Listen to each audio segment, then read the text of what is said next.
Hilda and the Mountain King is a movie that is highly anticipated amongst all fans of Hilda because, well, what else? It's a Hilda movie, and just the fact that we are getting an entire feature-length film on a show that I adore as much as I do with Hilda is just something that I absolutely love to see. This is a movie I've been waiting for since 2019, and with the release of the graphic novel this movie is based on, it got me really hyped after reading it. Speaking of the graphic novel, I first want to talk about that one first before we delve ourselves into the movie for context.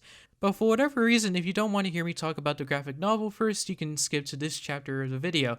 But I must warn you first, this video will have spoilers, so please go see the movie if you haven't already. The Hilda graphic novel series has always been fairly new to me, even if I had started watching the show back in 2018. The books have existed far longer than the show has, and overall, before the animated series became a thing, it didn't nearly have as many fans back then, especially outside of the UK. It's kinda a shame too, because reading all these now, they're a joy to read. They have just as much charm and comedic elements to it as the show has, and I think that goes to show that when they were making this into an animated series, that they knew they had something special in their hands. As for the Mountain King graphic novel itself, it is easily my favorite one out of them all. It's the longest one by date, and presumably to be the final one, although no one is for sure yet. If we only got the Luke Pearson books, The Mountain King would have been a fantastic and satisfying ending to the Hilda franchise.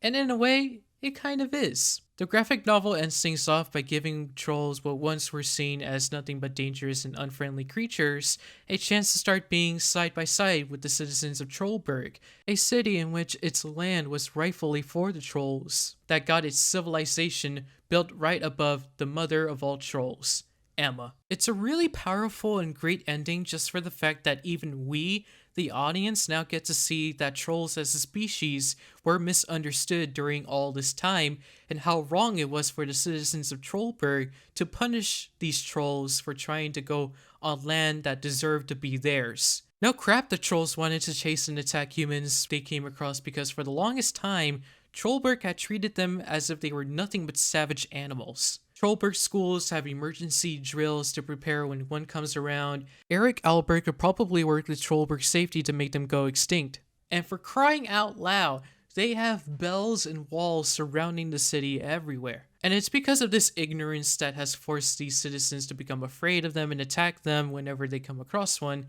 And it's also this ignorance that ended up costing the life of a troll as well. The final moments of this novel were really dark and powerful, and it's something that I love to see. Also, this graphic novel is another one of those stories with a twist villain. Sorry, Shay Phyllis. Because at first we were led to believe that this guy was supposed to be the Mountain King, but oh, it turns out to be the Trundle guy. It was the Mountain King this entire time. But honestly, it works great as a surprising twist villain, because not only were there hints about Trundle supposedly having something to do with trying to do something so devastating, but also because we know that the book didn't just half-ass a villain into the story just because it needed one. We got to learn early on the motivations behind why Trundle decided to try and invade Trollberg. He wanted to take back the land that belonged to the trolls, the land that Amma was underneath all this time, and get revenge on the citizens of Trollberg for mistreating them, with him and Amma teaming up together to possibly rule the world. The Mountain King graphic novel was just amazing to read.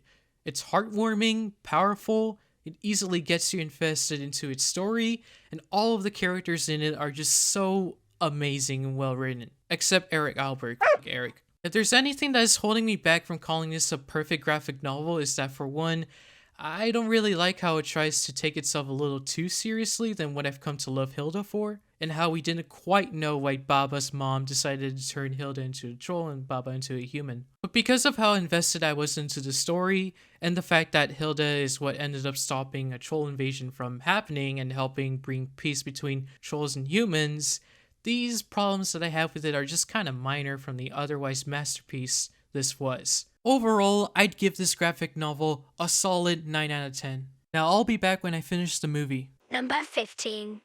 Burger King Fruit Lettuce. Honestly, when I was coming into this movie, I was not expecting it to be nearly on my top 3 or top 5 of this year, honestly. Movies like The Suicide Squad, Dune, Encanto, and especially Spider-Man No Way Home are just hit after hit movie that were just fantastic releases during the swarm of new releases this year. I'm afraid that some people will say that this movie doesn't count for their list of best movies of 2021 because it releases 2 days before 2022. I mean, I wouldn't blame them because, come on, people have already started making their own best movies of 2021 on Letterboxd. Why did this movie have to arrive so late? Personally, I came into this movie expecting at least the same level of quality as the graphic novel has. And again, I really love the graphic novel. So, did the movie feel the same way?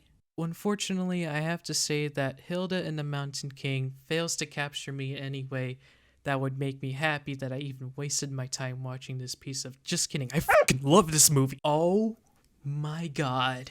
Everything about this movie just screams effort, excitement, adventurous, captivating. There is so much to really, really love about this movie, especially if you've seen the show. The music slaps, its message is just as powerful as that of the graphic novel, and the visuals in this are ever so amazing to look at. This is the perfect Hilda adaptation. Well, almost perfect. I don't really have anything much else to say about this movie that isn't already from the graphic novel, but I will say there are really only 2 small complaints that I've had about this movie. For one, when I was going into this movie, I was worried that the inclusion of Frida or David would somehow either make the movie have more filler or either contribute too much that would lose the premise of the original graphic novel. And well, now I think that after watching it, I think that this movie probably would have been a little better without the 2.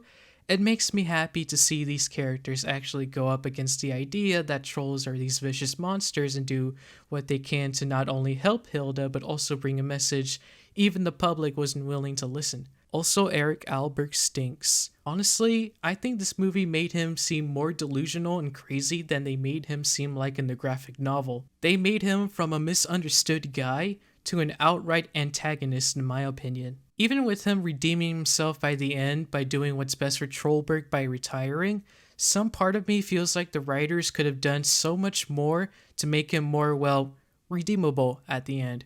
This movie feels like it's begging for it to be the finale of the Hilda franchise, like I was talking about with the graphic novel. And I was kind of disappointed we didn't really get much of a time skip by the end, but I'm hoping with the next season they'll have explored something new, and who knows, maybe we'll get to find out Hilda's dead or something. In general, while I think this movie probably would have benefited better from putting in new elements that weren't previously from the graphic novel, Hilda and the Mountain King is an otherwise fantastic continuation of the series.